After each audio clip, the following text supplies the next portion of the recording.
Hi friends, welcome back to my channel. எல்லாருக்கும் வணக்கங்க. இங்கே பார்த்துட்ருக்கீங்க, இது என்ன மரம் தெரியுங்களா? இது வந்து ராம்பழம், அதாவது சீதாப்பழம் மாதிரி இருக்கும் இல்லைங்களா, ராம்பழம். இதை வந்து புல்லக்ஸ் ஹார்ட் அப்படின்னு கூட சொல்லுவாங்க, இல்லைன்னா ரெட் கஸ்டர்ட் ஆப்பிள் அப்படின்னு கூட சொல்லுவாங்க. இது பாருங்கள் எவ்வளோ பெருசாக இருக்குது தெரியுங்களா? இது அவ்வளோ பெருசாக இருக்குது. அந்த காம்பு இருக்குது பாருங்கள், அது அவ்வளோ திக்காக இருக்குது.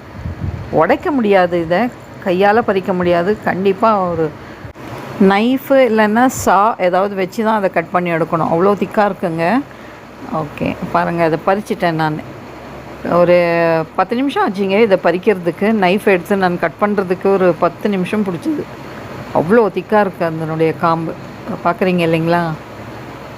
இருக்குங்க, ஒரு 1/2 kg இருக்கும்னு நினைக்கிறேன். இது அவ்வளோ வெயிட் இருக்குது. அவ்வளோ பெரிய பழம் இது. எங்கள் பெரிய சன்னுடைய ஓனர் வீட்டு இது. அவங்க பறிச்சிக்க சொன்னாங்க எங்களை. நல்லா க்ரீமியாக ஐஸ்கிரீம் மாதிரி இருக்குங்க. ரொம்ப நல்லா இருக்குது.